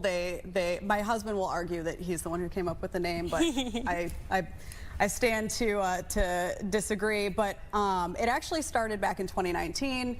We had adopted our first dog, Ruby. She's very social, very high energy. So we, you know, frequented the dog parks and we're big fans, but I got really tired of giving her a bath after every visit. You know, it's kind of, I don't think people really give Chicago, like, they don't think of rain when they think of Chicago, but true. Yesterday would have been miserable. Right. We get a fair amount of rain, and then when it's not rainy, it's cold. And when it's not cold, I mean, this summer was freaking hot. And so it just seemed like we were constantly battling the elements. And you know, at the time I figured, well, it's Chicago. It's like a massive city. Of course, there's going to be some kind of indoor playground, whatever, for dogs. So I Googled it, and I came to find that not only did it not exist in Chicago, but it was nationally still like a pretty novel concept. There were maybe 5 in the US. And so it was sort of in that moment, I was like, oh, this is like my own lane. Yeah, it's got to, somebody's got to do it. And why it hasn't come to Chicago yet, I mean, it's kind of a long answer, but basically people have tried. Like, I'm not the first. Okay. You know, if you talk to a dog parent in Chicago, every 3rd person is going to say, oh, I really wanted to do that. Like, that's a great idea. I think we all kind of have come to the same conclusion, but it's difficult. There's a lot of red tape that you have to navigate. You know, there's a lot of, you got to find a building, you got to find the money. It's, you know, it's like, it's not an easy thing to do. How hard was it? I got to ask this as a quick follow-up to that. How hard was it to also make it where you can serve alcohol? Because that's a whole I've heard other from license. business owners, just restaurants, for example, have a hard time with that. Yeah, well, so, I mean, it kind of comes down to the code, like the city code and how it's interpreted. But generally, actually in 2021, there was a new ordinance passed saying dogs can be in taverns. Actually, one of my predecessors, if you will, the folks who were opening the Chicago Dog Bar, the BAR, they partnered with, I'm gonna forget which alderman, but they got an ordinance passed saying dogs can be in taverns. So that's kind of step 1. You know, as long as we're not serving food, it's okay. I mean, there are, how we design the space and where dogs can be versus people with beverages can be is sort of a, you know, we have to abide by certain rules. And our cafe is a grab-and-go coffee shop, and it's its own kind of like area. Like area. Yeah, like it's fully enclosed. It's like a separate. And then you bring it into the other space. Exactly. Yeah. Okay, when I'm looking at some of the like renderings, it seems like there's little like spots, like little, not cages, but you know what I mean, like little areas, designated areas. Yeah, so maybe your dog isn't jiving with one of the other dogs. Is that what it's there for, so that you can have your own space somewhat? So we actually have a number of different offerings under our roof. We will have, like, our largest park is the all dog park, we're calling it, where, you know, it's kind of like the Gen Pop of dog parks. And then we have a small dog park, which I know is like a big ask for people. Yeah. And then we'll have 2 private dog runs. So think of like swim lanes where you and your dog can play kind of one-on-one. It's intended for the dogs that don't really get along with other dogs and would feel more comfortable in their own space. I see it. And then what we don't really talk a whole lot about, just because the dog park is our, you know, that's our claim to fame, is we will also offer daycare boarding. And I was going to ask. So that's probably in what you're seeing in those renderings. We'll have, you know, a full-on daycare and boarding facility separate from the parks. So how will this work? Because my thought goes to, 1 million people may want to flood this space at once. So is this a situation where, is there a monthly fee when you decide to sign up for this? And then is it, I have to make sure I pick my time. So I'm going to be there with Holly, my dog, from 10 to 11. Is it that kind of setup? So we will do monthly memberships, or like an annual membership too, if you want to kind of commit to a longer term membership in return for some discounts. We will do day passes though as well. I know like Chicagoland is a big area. We'll be the only, you know, kind of indoor dog park and bar in the city. And so we want to be able to have as many people come and kind of take advantage of our facilities as possible. So we'll do day passes, we'll do memberships. The parks, like our all dog park and our small dog park, you do not need to reserve ahead of time. They're big enough that we should, I mean, it would be a great problem to have that we're like at capacity, in which case we'll have to probably solve that problem. 1,000 dogs. But right now we could, you know, we haven't gone as far with the city yet as to know what the occupancy limits will be, but we could have, I mean, my math says we could have as many as like 200 dogs in there, which I think is pretty unlikely. I think maybe 50, 60 dogs at a time. The private runs, we will want people to book ahead of time, but they would be included in your membership. Gotcha. Okay, so do you have a opening date, possible opening date? We are shooting for summer of 2026. Awesome, okay. Yep, so we have the building. We are picking our GC this week. We applied for our building permits, so we just need to get those pushed through and then perform the construction and, you know, hopefully open our doors. Are you looking for investors to launch this further than Chicago, or are you set right now on trying to figure out all the details of this location before you go that far? So I'll say we do want to be like America's indoor dog park. We want to bring Zoomies to every major U.S. city. I think this is something that, you know, cold weather climates and warm weather climates could benefit from. We do have our hands full with this first location. Like, we kind of got to make sure that it launches right. Yes, we are looking for investors. We have a good chunk of our capital already secured, but we need a little bit more, you know, to get us to the point of. This is your flagship. Yes. I know that you guys, you know, a few months from opening out, hopefully. Are you hoping to have like maybe different events? Like, I don't know, that'd be a cute, like, what do they call it? Have dog birthdays? Yeah, or like couples, you know, your dogs get along, maybe you'll get along too. Yeah, I feel like we have like a future romance movie. I love it. Gonna be filmed in Zoomies one day. For sure. Absolutely. I think especially coming off of the pandemic where everybody was like sequestered in their homes, like people are starving for like getting out of the house, like having fun. And I think us having a physical space where we can facilitate, you know, where we can have events is absolutely in the cards for us. We want to be a space where, you know, you can socialize. It's a beautiful, I mean, just looking at the renderings, I am the so idea that excited. you have here. What were you doing before this? Because this seems like a huge shift. I mean, you had a dog, understandable. Yes. But it seems like that would, no matter what you were doing prior to this, it would be a huge shift to go to this. Unless you were working at a dog park. Yeah. No, I was not, and it was a huge shift. Yeah, I prior to this, I actually spent 7 years at Granger. Okay. Industrial supply of all things, working up in Lake Forest. And yeah, I didn't necessarily envision myself becoming an entrepreneur, but you know, it came time for me to make a change. And when I thought about what I wanted to do next, it didn't involve taking on another job in corporate. So, you know, I mentioned that my husband and I had this idea back in 2019. We shelved it when the pandemic hit. It was just, you know, too difficult to try to get off the ground. And so all of this, you know, I was thinking about leaving. I was trying to figure out what I was going to do next. And still nobody had brought an indoor dog park and bar to Chicago. So it just sort of all lined up that I was like, oh, I'm going to be really disappointed if somebody beats me to it. So I just got to grip it and rip it. I think you are on to something. Me too. Me too. I really do. If I had a little more of this, I'd be right there. Honestly, I'm gonna get some people together. We don't have to. It takes a lot kidding, of it. right? Yeah. But what would you say to someone who might be, you know, sitting on an idea? Okay, I don't think that this is ever going to work out, but no one's doing it yet. What would you say to that person to help them maybe take that leap of faith? Jump and the net will appear. I don't know. I mean, very well said. Yeah, no, actually, I love that. I've never heard that. I've never heard it. Like, you know, what? Like, it's. I'm gonna butcher this, but it's a. What is it? A Mark Zuckerberg quote where he said, "If I knew how to start Facebook, I would have never." Or if I need.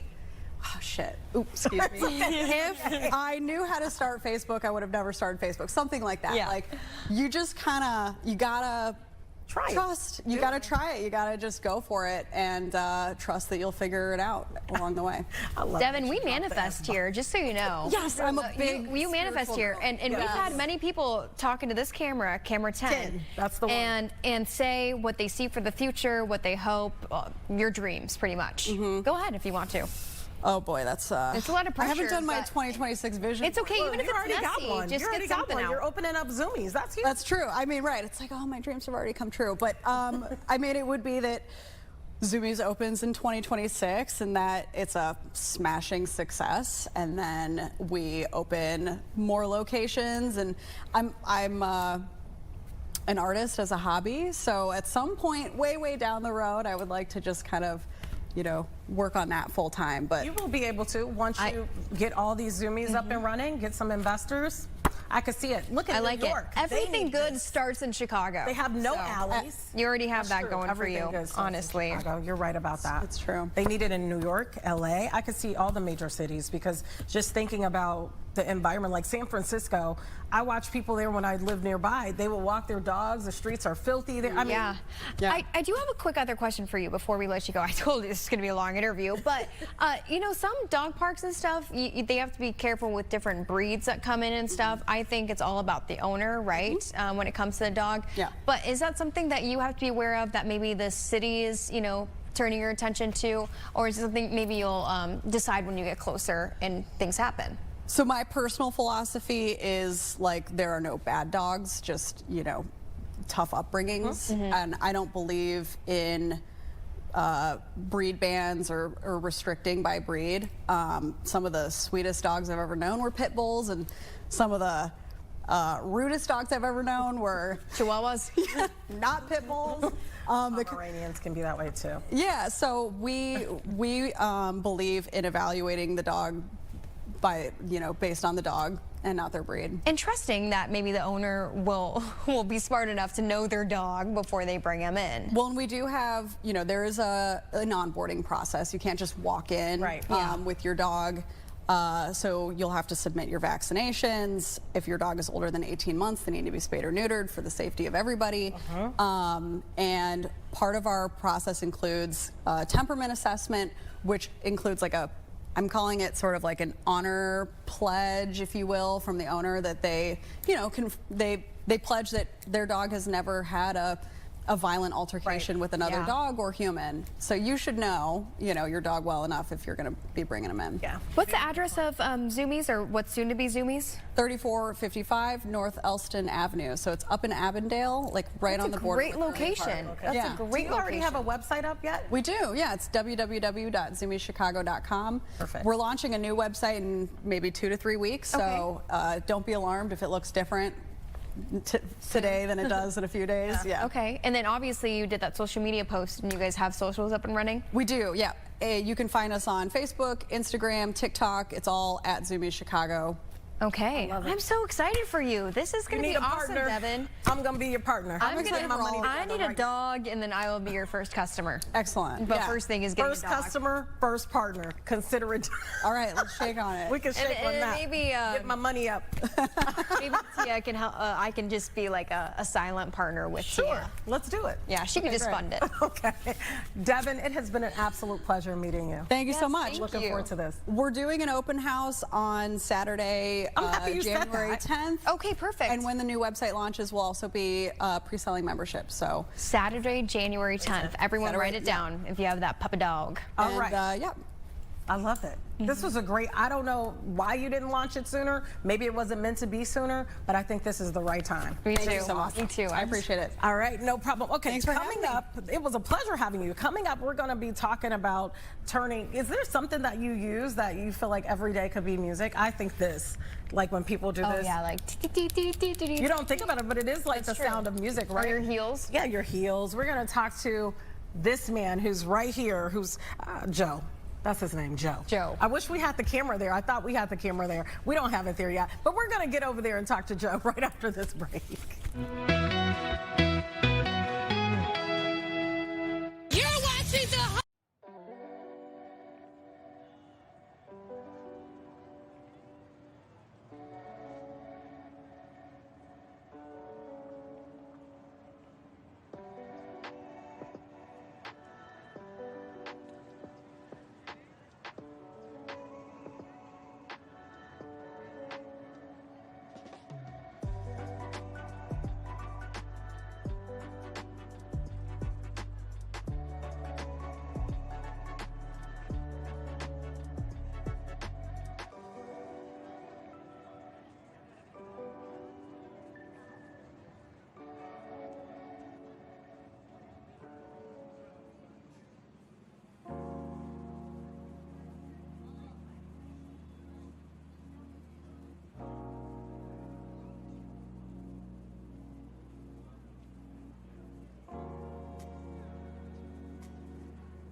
All right, so we're with Joe Rowan.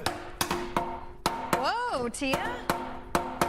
Joe has been creating music out of just everyday things that you have laying around. Joe, this is like absolutely a sink. incredible. Yeah, it's everything and the kitchen sink. I love it. Okay. I heard too often people would say you brought everything but the kitchen sink. No, but you brought the kitchen sink. I got to bring it. How the heck did you get into this? Yeah.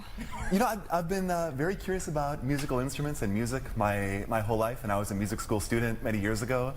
And I just thought that there was some other thing that I could bring in, something, I don't know, artistic and fun and playful. So I just got cracking, seeing what would make noise and what you could make music with. So are you doing shows? Are you making videos? Are you making albums? Like, what are you doing with all this? Yeah, I love to do shows. I've got about 24 of these musical instruments, every kind you can imagine, and I bring them to interesting spaces, and I see what they can do. Joe, I must ask you, how hard is it to pack up all this stuff? I know, It is so hard. I know, and bring it around. In a day like this where the snow's blowing. Yeah, it's a nightmare. Show us some of, so I have this in my hand. Yeah, you got the right idea here, but there's but there's some little ones you can play. Yeah, and down here.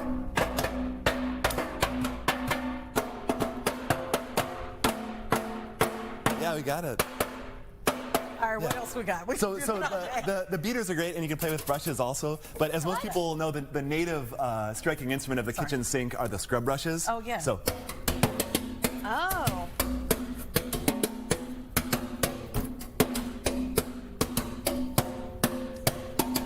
Do you sing with this too? Wow. What's that? Do you sing too, or is it mostly just thankfully instrumental? not, yeah. Okay. I got a lot of I have a complaints. feeling that you might actually be a better singer than you're making it out to. No, there were some complaints about that. And Oh, okay. So you cut that yeah, out. I kept that. Not on TV. Not on TV. But you are a professional musician. I'm a professional kitchen sink player, and I'm rated as one of the top shovel players in Chicago. I brought my electric shovel. I'm easily in the top, I'd say Oh, that's a big deal. five or That's six crazy. shovel players, and I also play a little bit of broom guitar. So Please. Okay. Yeah, it's not my specialty, but this is mostly stuff. I call this the instrument made from the contents of a high school gym teacher's closet.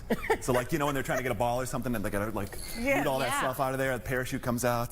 So this is like some of those things as a guitar, and you can see through it. Wait, can I strum it? Yeah. Yeah, Wow, that's the extent. usually I plug this one. Oh, don't forget about the watering water can. spigot. Okay, I'll just hold on to this. Do you mind if I wear it? Oh wait, no, please. I was going to ask. Yeah. And this is just the accessory I needed. Will help. Oh, I got There it. you go. That's a good look for you. cool. It kind of is. It I kind is. of feel cooler instantly. If you've got any junk in your closet that you want Oh, me I to have a play guitar, lot. just ship that to me. and I'll- Okay. Well, you might have some competition. Just kidding. Oh, anyways, what is that? Well, yeah, this is the debut of the watering can bass clarinet. A lot of people have been calling this a watering can saxophone, but it's really a watering can Okay, bass so clarinet. get it right, people. Yeah, so I hate Oh, that's why you had that on your neck. Yeah, I got this. I was I trying got to this. figure out what was happening. Yeah, because I'm always ready to play a little watering can clarinet, and this is gonna be the first time. Okay, before you start, I gotta ask you, what made you put this together? This is Yeah. this is the fun of it for me is you see some object just sitting around gathering dust, and I let my mind be free about what I think it wants to be. It's true artistry, Yeah, seriously. and it felt like to me like this was already most of the way there. You know, this is needed some it just needed this part. Joe, were you the kind of kid, or maybe young adult or adult, who was pounding on pots and pans that we see like kids do usually when they're And you're like, when could they're you toddlers? please stop? Yeah, I'm tired of hearing that, Joe. Really, I was a notebook doodler. In the margins of my notebooks were already 1,000 watering can bass clarinets. You know, going back when I was supposed to be, doing my studies or whatever. I was dreaming of bass clarinets made out of watering cans and everything else. So We gotta hear this thing. okay, ready? Yeah. Yep. Gosh, I hope this works.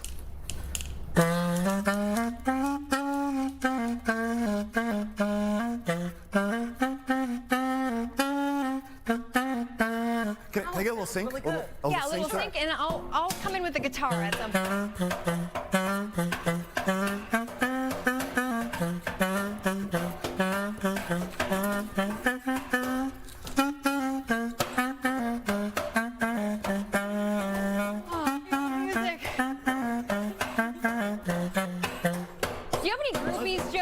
What's that? Do you have any groupies? No.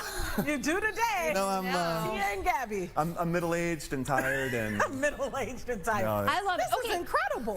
Yeah, not That bad, right? sounds better than any other clarinet I've ever heard. Honestly, yeah. For parents at home, you know, maybe they do have kids that get into like some of these pots and pans and stuff.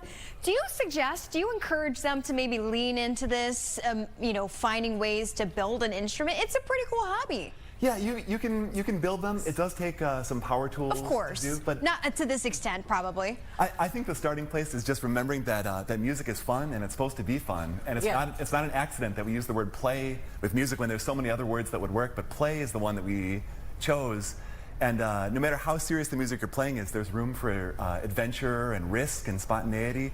And let's just start with that. That music is fun and it can be fun. And then see where your heart takes you. If you want to build stuff, or do something else. Do you do events? If somebody's like, hey, I would love to have you at said event for the new year. Oh yeah, What's the reaction? Yeah, when you bring out kitchen I do all sorts of events. I gig around town and play at all the usual spaces, but I'm always looking for more new and uncharted spaces to play at. Maybe Zoomies will have me. Yeah, I've never played at I've never played at a dog park, so dog park could be great. But you know, arboretums or I don't know, just any kind of unlikely space, I'd love to play. So if you're out there and you want to book me for some weird place, let me know. How can they find you? I'm on Instagram. You can find me at Joe_Rowan. There's joerowan.com that you can check for my events. And that last name is right there, you guys. Rauen. Okay, I got to ask you about, go ahead, Gabby. Yeah. Well, I knew that, like, not a lot of people are, you know, turning to this, right? You're kind of the pioneer of this. Just like Zoomies is a pioneer here in Chicago. You know what maybe has stopped people from going into this? They're just not as creative as you are, perhaps? No, I think people do it the world over. And you see that in places where gourds grow, people make musical instruments out of gourds. Right. And where steel pans, you know, where steel drums wash up on the shore, they made the steel pan out of it. That's true. So this is a worldwide phenomenon, is that people use what's around them. And what's around us at this day and age in America at this time is everything. That's so true. I use the raw materials of our time and place, which is everything. I don't want to be breaking your stuff. No, I'm going to put it down. No, break it. Remember, this is fun. Carefully. This is just a spring and a piece of PVC pipe, and it only does one thing, but it's a cool thing. So why don't does it do? Well, strike it with the, or use the hit stick. it? Yeah, give it a. Oh. I'm going to go a little crazy. Yeah, isn't that fun? That is fun. Maybe I got some aggression or something I need to get out. Oh, yeah. Oh, okay. I put my guitar now, and you guys are trying to harmonize. Here, get this one. Oh. This is like a kid's so much dream. fun. I mean, I could do this all day. Yeah, this used to really be our kitchen sink. It's still got you know, cantaloupe seeds in it. I did see that. Yeah, it looks like I thought it was pumpkin seeds, to be honest. No, that's cantaloupe. Yeah. What has been your favorite instrument, or maybe your first instrument that you have built? Well, it wasn't. I didn't set out one day and just say, okay, today's the day I'm going to make something. But I started by modifying the things I had. So I had a guitar that I thought, well, what if I take the neck off of this and put some other neck on? And then I thought, I got this guitar. What if I take the neck off and put a hockey stick on? And then they got weirder from there. So you have performed live. What was that experience like? And when did you perform live last? Let's see. The last time I had a gig like this, I guess, was maybe over the summer. I do a little less in the winter. Okay. I've got some gigs lined up for the spring already. Really? We're still working on the dates, but a couple well-known spaces. If you're already seeing improvised music in Chicago, the names won't be a surprise to you. Yeah. Do you do any like covers or anything? What's a popular song? No. I almost always improvise, and usually I improvise the whole concert every time. Sometimes by audience suggestions. And the whole point of it is just to sort of take the temperature of the room, look into people's eyes and see what they're feeling, and then let the instruments speak up. And sometimes it's great, and sometimes it's a disaster, and that's part of it. That's the beauty. Yeah, not every idea blossoms. So I try out different ideas, and all of us in the room, we see for ourselves what comes of it. I don't see you being a disaster. I see it being. No, I think we have 1 minute left. Audience entertainment and everything like that. I'm gonna let you do your thing for me. Yeah. Yeah. All right, here's a little kitchen sink for you. Take Thanks so it much. away. Yeah, thanks so much for having me.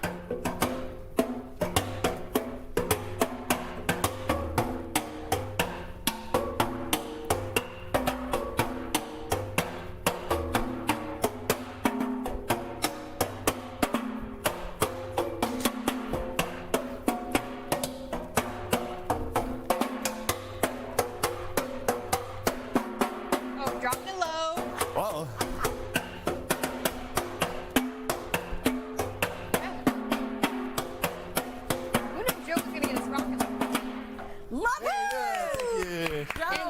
great. I'm Thanks so so much. happy that you came. Thanks so much. Thanks for having me. Brightened our day. You So really much. did. Oh, it was a real pleasure. Between you, Zoomies, that was One more a lot time, of where fun. can people find you online? Find me on Instagram at joe_rowan or www.joerowan.com. Okay. Perfect. Stay with us, you guys. We'll be right back.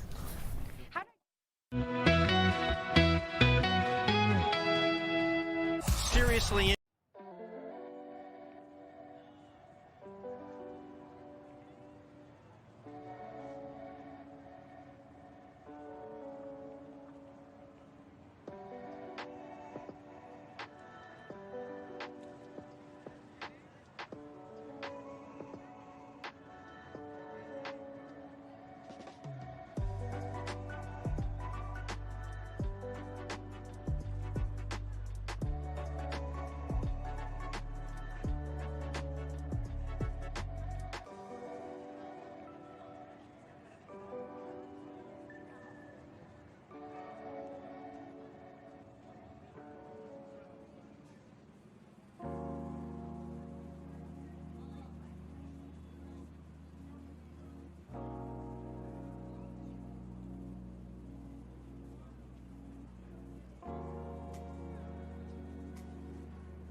Music is everywhere.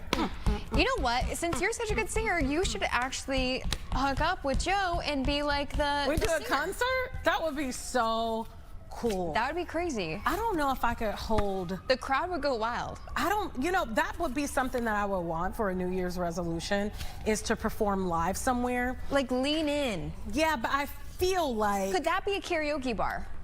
No, I think the thing is like, I don't realize my own ability. Like, people tell me I can sing, but in my heart of hearts, like, the people that I idolize that are singers are real singers. So I feel like I'm like a shower singer. But they started somewhere and they took voice lessons, all that kind of stuff. So I would maybe it's never I would too be late. interested to go to a karaoke bar with you, get a couple drinks in maybe, and have you just let Probably loose. really sound bad.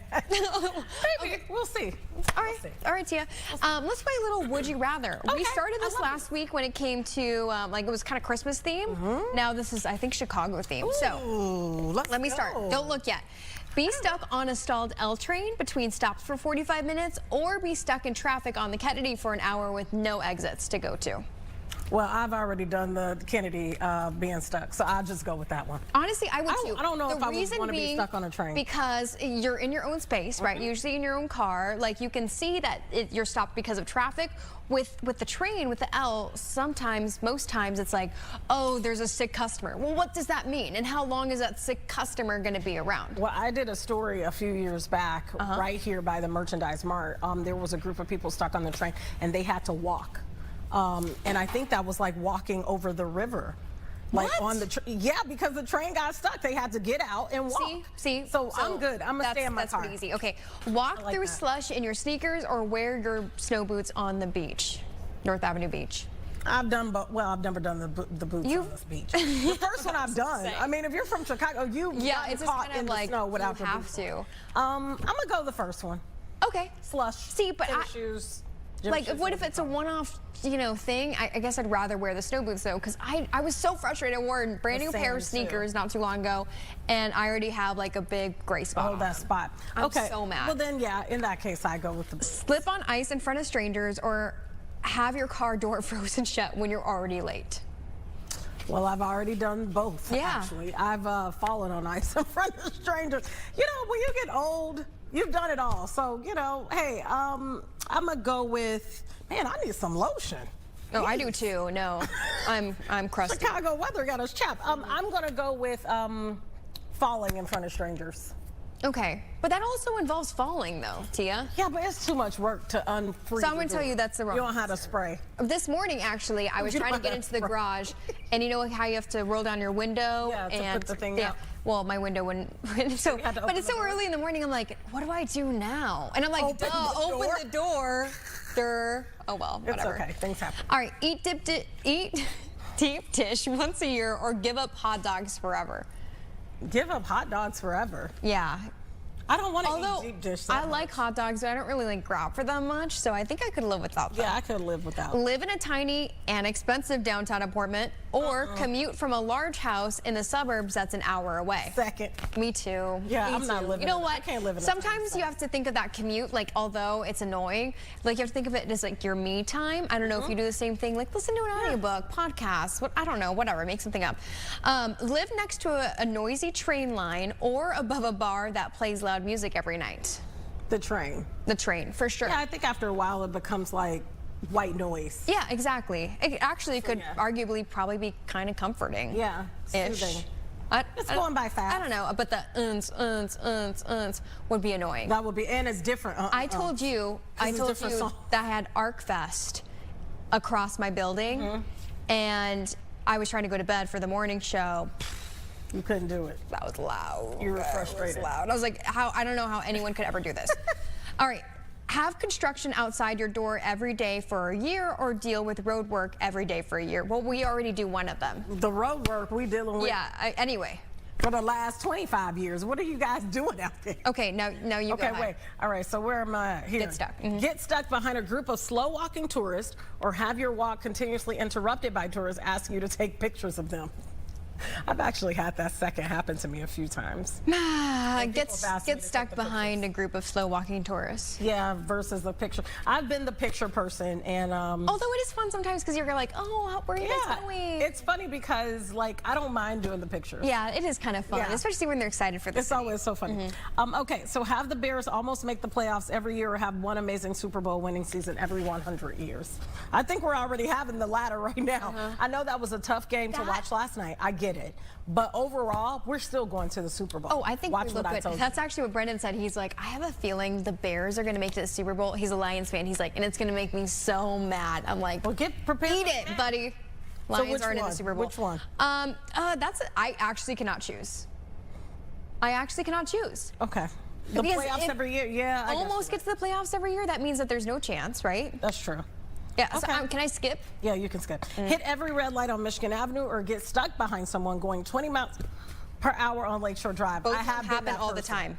I have been that person. Both of them happen all the time. And here's my thing. If you know you're driving 20 miles per hour, why are you out here during rush hour? I know. You clearly have nowhere to go. I know. But so why don't you wait until it's not rush hour for us who have somewhere to go? I feel, though, Tia, it's like 8 out of the 10 times it's an old person. I know, and that's why I don't blow. Well, first of all, let me tell you something.